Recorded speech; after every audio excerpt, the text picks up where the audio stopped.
Sudamérica, continente de riquezas naturales prodigiosas, quizá, ante todo, el continente del agua.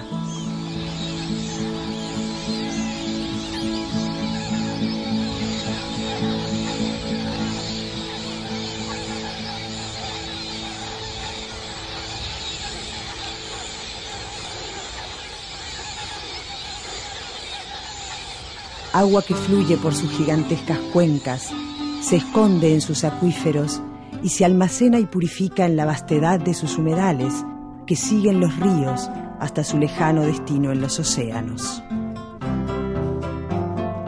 3 de estos grandes ríos, el Paraguay, el Paraná y el Uruguay, con sus numerosos tributarios, confluyen para formar la Cuenca del Plata, el mayor sistema fluvial del continente, después del Amazonas. A lo largo de estos ríos se extiende el corredor de humedales de agua dulce más extenso del planeta. Desde tiempos prehistóricos, las poblaciones humanas eligen los humedales y las riberas de los ríos para vivir, aprovechando la maravillosa riqueza de su vida vegetal y animal.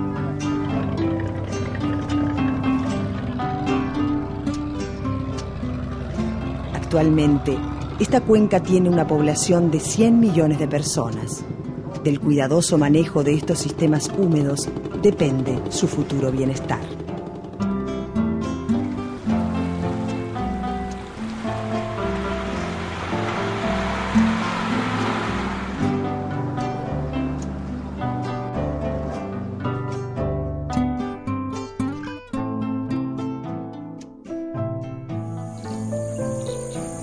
Queremos crear una nueva conciencia, una nueva sensibilización a la importancia del agua en sí, a la importancia de los humedales y al ecosistema.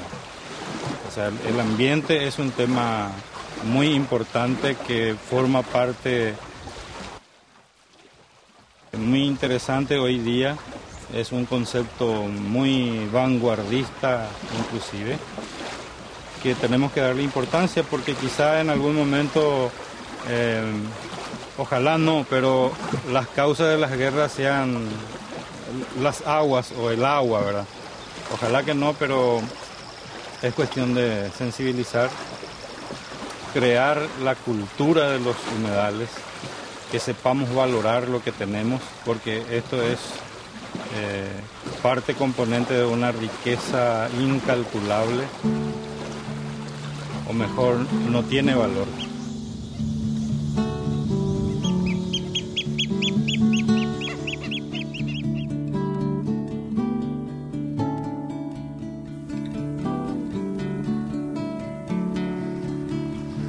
Yo suelo decir en mis cursos de capacitación en educación ambiental que los humedales y los bosques para los ríos son como las cejas para los seres humanos, que está justamente para proteger lo más valioso que tenemos, que son los ojos.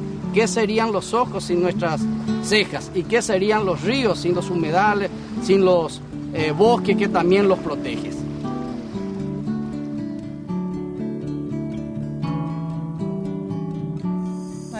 Los humedales tienen funciones sumamente importantes, pero en esta región cabe destacar la importancia que tienen para la mitigación de las inundaciones. Al entrar en ambientes de humedales en donde el agua se hace más lenta, donde fluye a través de los meandros y de los arroyos más pequeños, el correr del agua es mucho más lento, entonces eso permite que toda esta esponja vegetal absorba el agua y la vaya reteniendo, mitigando las inundaciones aguas abajo.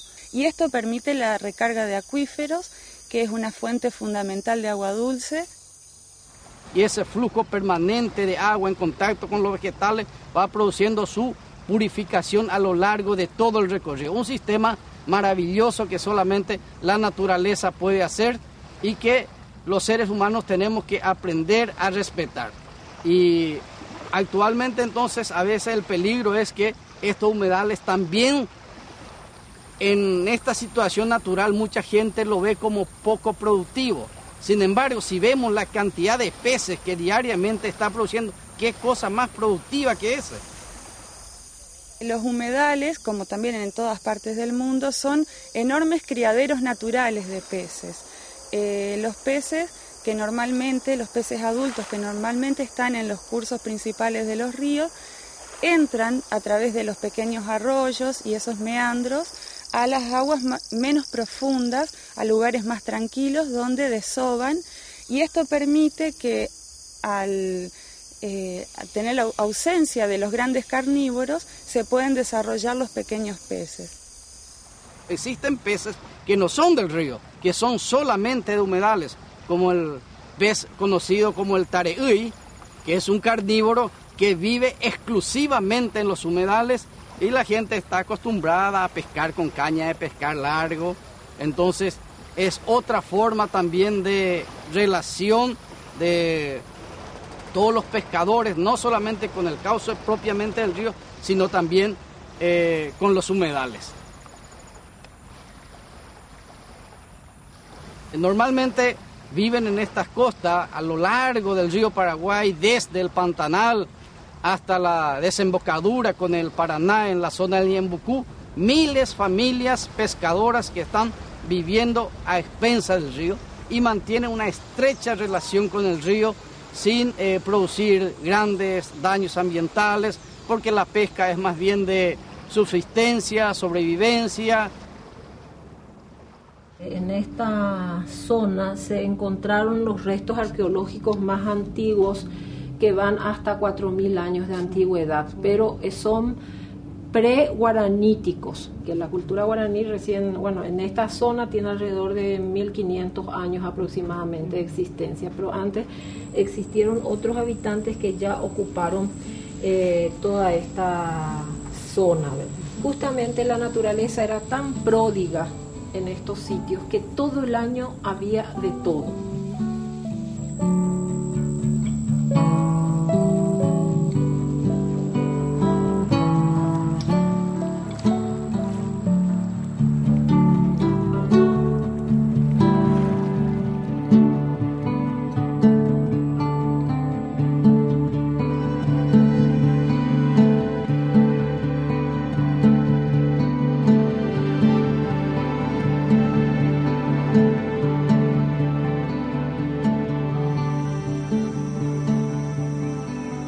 La Convención de Humedales, firmada en Ramsar, Irán, en 1971, es un tratado internacional que promueve la conservación y el uso racional de humedales y sus recursos. Hoy son 138 países que se han adherido al convenio y un total de más de 120 millones de hectáreas forman parte de la lista Ramsar de humedales de importancia internacional.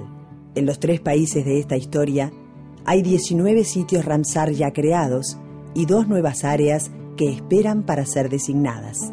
En la parte sur de la cuenca del Plata, al lado del pequeño poblado de San Javier sobre el río Uruguay, existe un humedal que será pronto un nuevo sitio Ramsar. Estamos en los esteros de Farrapos, un ecosistema muy valioso desde el punto de vista biológico, diversidad biológica muy alta, valor paisajístico muy elevado, un recurso muy valioso que es el agua dulce, y forma parte de este ecosistema tan valioso de ecosistemas más grandes en forma de parches, como mosaicos, que en el final lo que hacen es acumular diversidad, acumular vida, acumular agua para que el hombre pueda utilizarla en forma sustentable. es un área situada en costas del río Uruguay y está compuesta por una serie de bañados o esteros y las islas que están sobre el río Uruguay, parte son propiedad de Argentina y parte de Uruguay, y entre todas conforman una propuesta que se ha hecho a través del punto focal de Ramsar en Uruguay como uno de los sitios Ramsar a incorporar a partir de este año. Y en el caso de Farrapos creo que es un lugar particularmente interesante por su extensión, por su diversidad, por su localización, de alguna forma en un curso navegable como es el río Uruguay, al costado de un área productiva muy intensa como es el área cerealera y granelera del departamento, entre dos pueblos que además han sido receptores de culturas de inmigrantes bien distintas y bien marcadas. El poblado de San Javier fue fundado a principios del siglo pasado por un grupo religioso proveniente de Rusia. Encontraron un buen clima y buenos suelos para el ganado y los cultivos. Bueno, soy Egor Krivouso, descendiente de familia rusa. Mis abuelos vinieron en el año 13, fueron fundadores de San Javier. Me siento orgulloso de mantener la zona, de tratar de salir adelante. Lo que pasa es que al estar acá, haber nacido acá en la zona, nos gusta, a toda mi familia nos gusta el río, nos gusta la pesca deportiva. Y nos juntamos entre familias y venimos a pasar una semana acá a la isla Banco Grande. Nos atrae mucho, nos gusta mucho esa zona.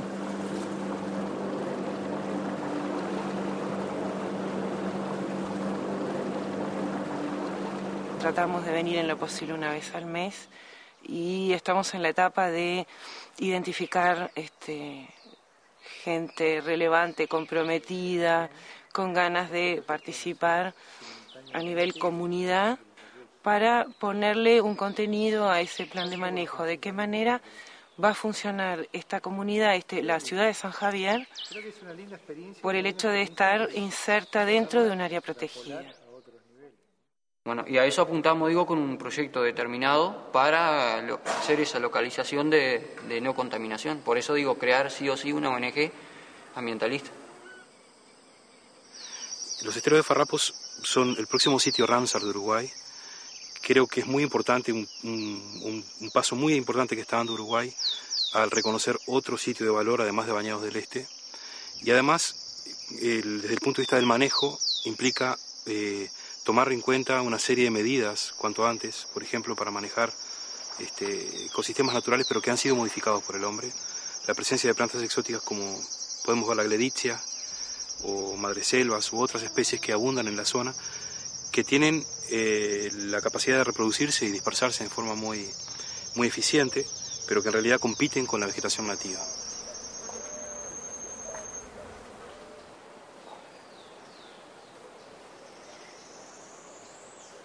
Los desafíos más difíciles que se presentan en esta zona es, quizás deberíamos analizarlo desde el punto de vista a nivel principalmente productivo, pero no productivo tradicional agropecuario, sino fundamentalmente el crecimiento de la forestación en toda esta zona que de alguna forma está presionando sobre el área. Todo el esfuerzo que va a hacer el Ministerio por salvar esta zona, tenemos la parte de forestación de que está complicando porque está echando herbicida, todo eso viene a parar a esta zona. Creo que también se ha formado una especie de mito que yo creo que no ha sido tal en los hechos respecto de la desertificación posible, de estragos muy importantes desde el punto de vista de la calidad del suelo sobre todo y eventualmente de la calidad de las aguas, pero por lo menos hasta el momento los estudios que se han hecho no han demostrado que haya habido alteraciones significativas, ni mucho menos respecto del impacto de la forestación.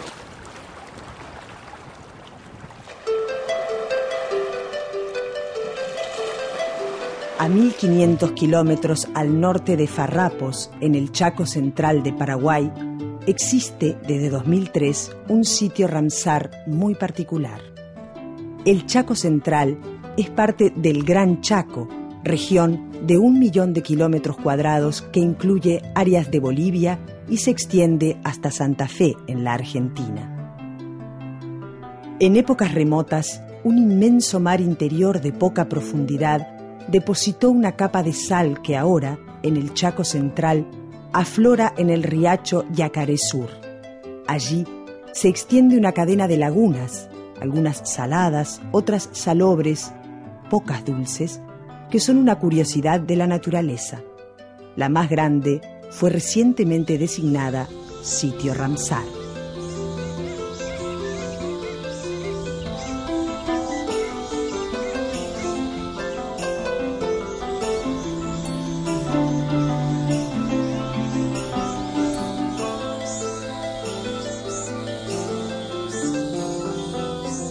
El Chaco es extremo, o hace mucho frío o hace mucho calor, y muy pocos días uno tiene una temperatura quizá como ahora templada, ¿no? En invierno puede llegar a bajo cero, a veces -2, -3. En verano, como días que pasamos ayer, por ejemplo, puede llegar a 47 grados. Eso te indica que la vegetación y los animales y el hombre tiene que estar adaptado a un rango de más o menos 50 grados. Y con las lluvias pasa similar. El Chaco empieza en el río Paraguay. Ahí tenemos un promedio de 1200 milímetros al año. Vamos al extremo oeste, tenemos 400 milímetros al año. A esta región de clima extremo y poca lluvia llegaron a principios del siglo XX los menonitas, otro grupo religioso, esta vez de origen alemán. Su forma de vida chocó con la cultura de las etnias indígenas que habitaban allí: los Lengua, los Toba, los Ayoreo y los Nivaclé.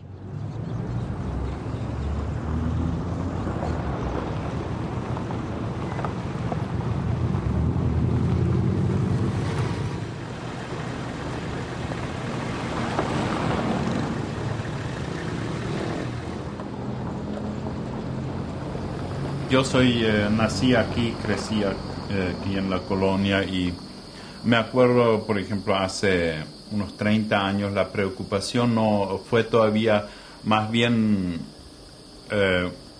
una pelea más por la supervivencia.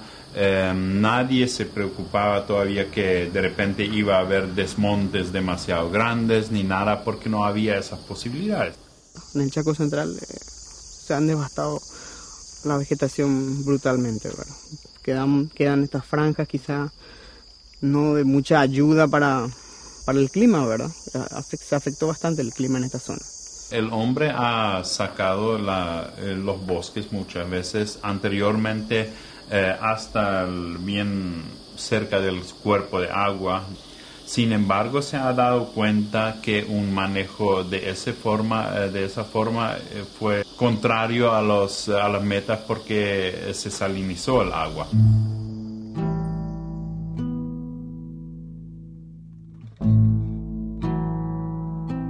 La agricultura intensiva y la visión productivista de los colonos aceleró la salinización del agua.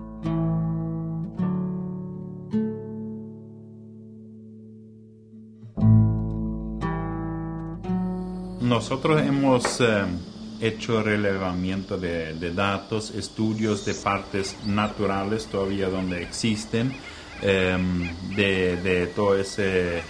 de esa cuenca del riacho Yacaré Sur, que hoy día ya en su mayor parte son lagunas saladas.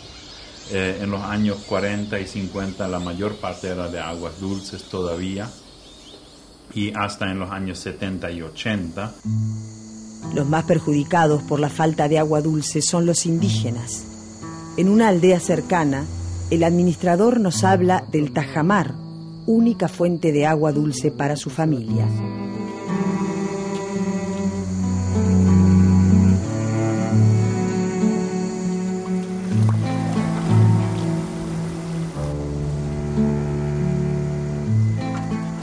A 1,80 m aparece la sal.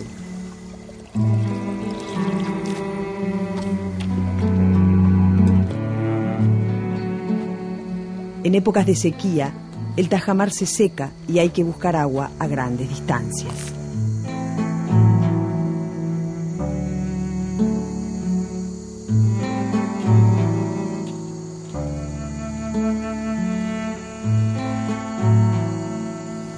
Sin embargo, hoy día, en los últimos 10 años, la gente se ha dado cuenta que van a tener que cambiar su forma de manejo de suelo, de manejo de agua. Por ejemplo, ahora en esos trabajos que tuvimos en la cuenca del Riacho Yacaré Sur, los seminarios, talleres, donde participaban colonos de aquí, pero también de las comunidades indígenas, los representantes, y cada uno expuso su visión, y se ha formado, por ejemplo, el grupo Riacho Yacaré Sur, que es un grupo de interesados que trabajan de por sí, solo se reúnen y ven qué podemos hacer para mejorar mayor conciencia a la población y todo eso.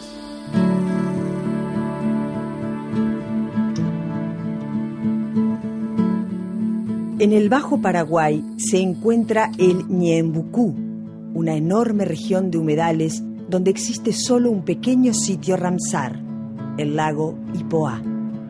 Bueno, acá viene el departamento de Ñembucú, que es la otra parte, y tenemos problemas porque la mentalidad anterior, que era la de la industria, se secó muchísimo. Entonces eso es lo que nos hace bastante daño.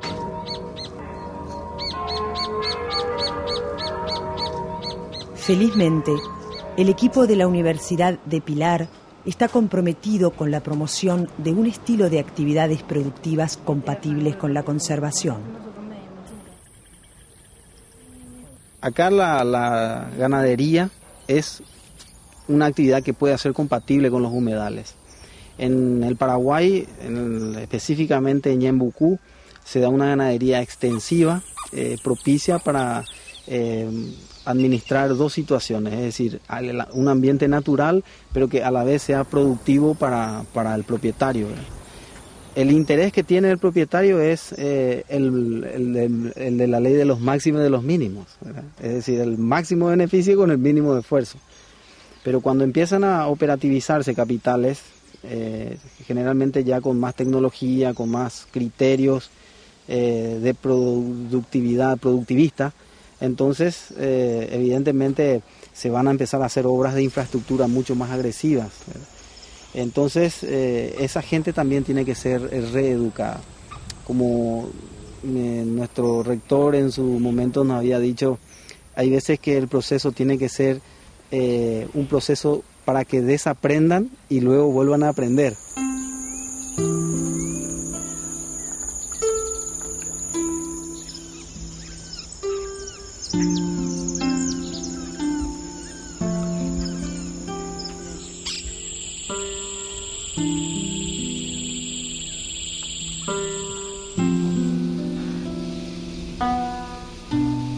Mucho trabajo porque se necesita, no todas las autoridades son conscientes del valor que esto tiene. Es lo que a mí me da pena, fíjese acá cómo es el tema de agua. Solamente esta parte, yo le estaba diciendo que eran 1.200.000 hectáreas esta, y solamente 125.000 hectáreas fueron declaradas sitios Ramsar. En el Chaco argentino, a la confluencia de los ríos Paraguay y Paraná, una ONG especialista en humedales está desarrollando un enfoque regional muy innovador, un corredor de humedales que permite un avance importante en la conservación y el uso racional de estas áreas. El sistema pantanal Paraguay-Paraná es una unidad, es completamente una unidad biológica, hidrológica y cultural. Lo que nosotros descubrimos es que los sitios Ramsar eran una herramienta extraordinaria para producir un proceso de participación y movilización social tendiente al uso racional, de modo que lo mejor era dejar la idea de islas de conservación y pasar a formar un gigantesco corredor formado por mosaicos muy extensos de sitios Ramsar, grandes, que estuvieran ensamblados perfectamente uno a otro como un embaldosado que protegiera y fuera un enorme paraguas protector para este corredor de vida. El sitio Ramsar, Humedales Chaco, fue creado ahora el 2 de febrero por la Convención Ramsar y tiene 508.000 hectáreas. Esta nueva incorporación convierte en realidad el corredor de áreas protegidas. La creación del corredor de vida ayudará a conservar la enorme cantidad de especies vegetales y animales de la cuenca y permitirá la circulación de especies como este mono aullador, cuyo territorio incluye el bosque de galería, bosque protector de los cursos de agua. Por otro lado, el corredor protegerá las riberas del río de la erosión, reduciendo los efectos de la contaminación y sedimentación proveniente de las cuencas aguas arriba. En los humedales del Paraná Medio, que integran el corredor fluvial, existe una de las mayores pesquerías de Sudamérica, más de 220 especies de peces, 20 de ellas de extraordinario valor alimentario, económico y social. En los últimos 20 años, la sobrepesca hizo caer el recurso en un 50%. En realidad hemos iniciado una gimnasia con 4 provincias que compartimos esta ribera, que son Corrientes, Formosa, Misiones y nuestra provincia, y la hermana República del Paraguay. Tenemos un convenio firmado y tenemos muchas tareas en lo que hace a manejo conjunto de la actividad de las pesquerías, también compartida con los propios pescadores. Nosotros lo que atribuimos, sí, la gran merma de pescado es la depredación que está haciendo el sur. Es impresionante. Oigo, supuestamente lo que nosotros nos hemos enterado es todo para procesar el pescado, para hacer harina de pescado o alimento balanceado a base de pescado. O sea, no es para consumo directo. Y entonces no se fijan ni en el tamaño, ni en la época de postura, no se fijan en nada, hacen, bien está dicho, una depredación.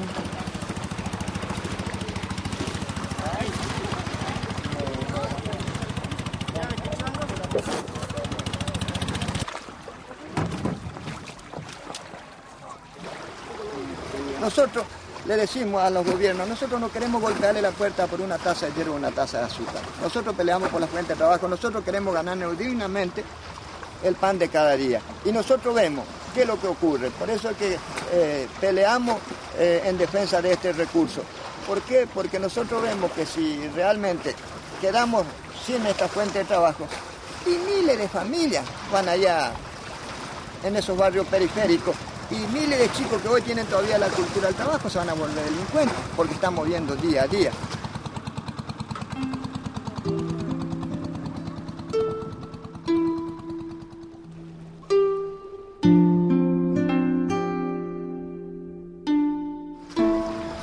Prácticamente la represa nosotros vemos de que ocasionó un impacto ambiental muy fuerte, donde que no solo afectó al recurso hídrico, sino prácticamente hubo un desequilibrio, afectó también a todos los seres vivos.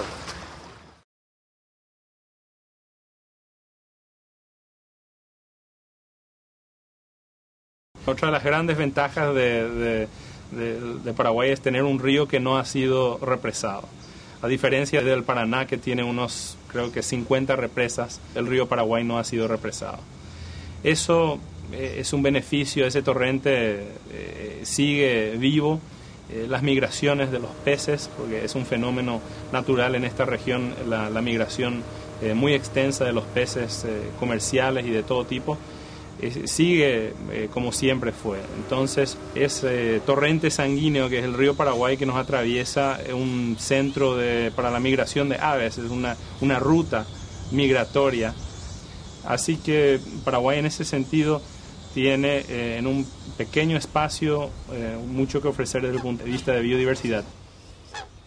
Comparando el río Paraná, que es el segundo río en Sudamérica en importancia después del Amazonas, con el estado de degradación y de transformación que han sufrido otros ríos del mundo, como por ejemplo el caso del Mississippi, que tiene semejanzas como río con el Paraná y que ha sido tremendamente alterado, podemos ver que aquí todavía estamos en un punto en que es posible revertir, frenar y detener este proceso de degradación y avanzar hacia otras formas de uso, por supuesto uso sustentable o lo que la Convención Ramsar llama el uso racional. ¿Qué es el uso racional de un ecosistema? Es extraer sus recursos sin agotarlos, extraerlos para producir el mayor beneficio continuo para las generaciones presentes, sin reducir su potencial para satisfacer las necesidades de las generaciones futuras. El drenaje de humedales para cultivos agrícolas los destruye para siempre. En cambio, actividades como la ganadería extensiva, la pesca artesanal y la apicultura son buenos ejemplos de uso racional.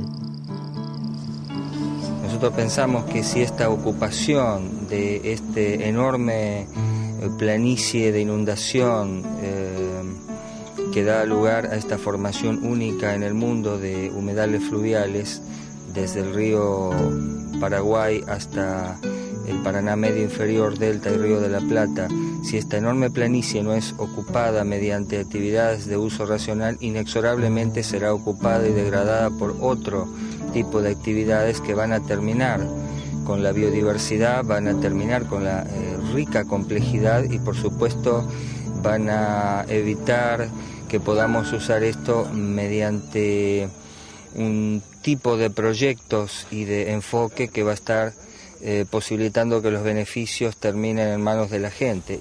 ¿Cómo lograr entonces los cambios necesarios? Educación. Porque no se puede conservar lo que no se conoce. No hay manera de conseguir partidarios de la conservación si no se conoce lo que hay. Con la escuela estuvimos asesorando durante todo este invierno un grupo de tercer año que en su club de ciencias eligió el tema esteros de farrapos, área protegida. Y bueno, los fuimos acompañando en todo ese proceso de descubrimiento, de investigación acerca del estero, donde los chicos elegían en qué principios debería de actuarse de ahora en más por el hecho de estar en un área protegida.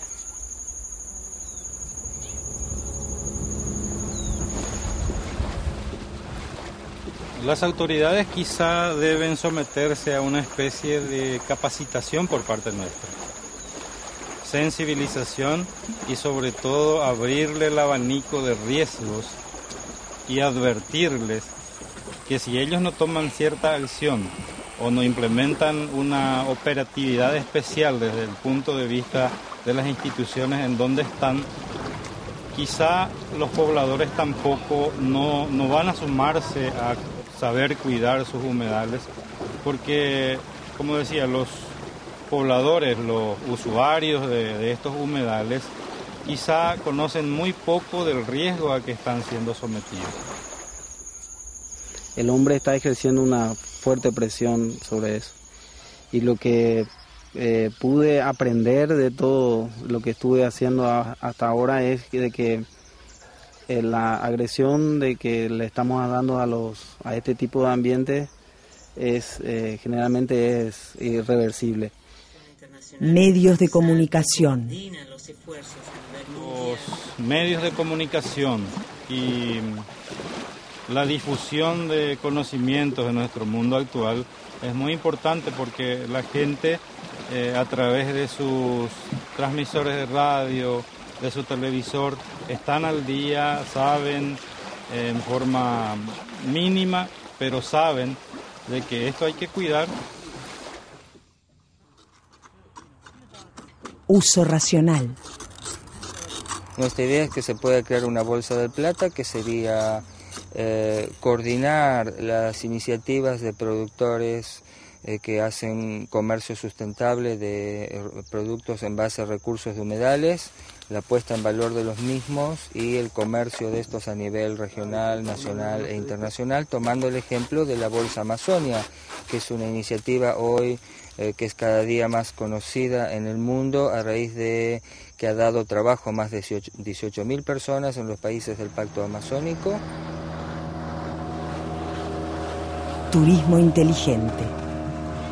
Nosotros somos gente del interior, tenemos un contacto muy puro, muy íntimo con la naturaleza. Entonces pretendemos hacer un poco de docencia con el resto de las familias que nos visiten y queremos compartir este espacio natural. Así nació la idea del Complejo El Molino y tratar de reflejar una arquitectura que es regional. Tomamos materiales de la región, mano de obra de la región y se fueron hechos en forma casi artesanal cada cabaña, y esto es un proyecto de mucho tiempo que va creciendo año tras año.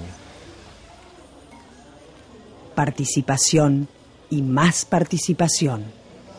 Para llegar a implementar planes efectivamente de manejo sustentable, es necesario convocar a la participación de todos los actores sociales involucrados. Debe sumarse el sector científico, las organizaciones no gubernamentales, los productores, los educadores y, por supuesto, los trabajadores de prensa, los comunicadores sociales.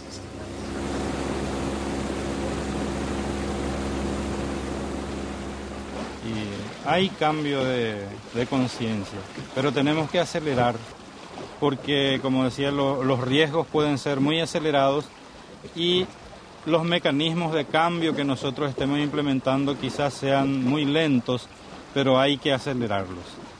Entonces a mí me gustaría cumplir ese compromiso de la universidad y convertirnos definitivamente en una universidad ambiental, en una universidad de los humedales.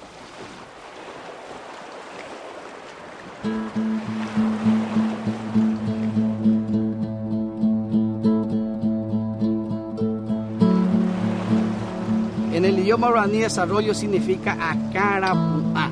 Acá es cabeza, pu'a es levantarse. Entonces, ¿qué es el desarrollo? El desarrollo es la posibilidad, la condición para que la persona pueda levantar cabeza, o sea, sentirse igual, mirar el horizonte con futuro y no justamente vivir en forma cabizbaja y con baja autoestima. De manera que las Naciones Unidas hoy está pregonando el desarrollo humano. En el lenguaje guaraní ya en forma ancestral no existe otro desarrollo que no sea el humano. Entonces, desarrollo para el guaraní es desarrollo de la persona y no justamente infraestructura, de cosas, de grandes emprendimientos que va en contra muchas veces justamente de la realización de la misma persona humana y justamente de las familias que más necesitan de esas condiciones para poder forjar este akara pu'a o esa forma de mirar con dignidad el horizonte.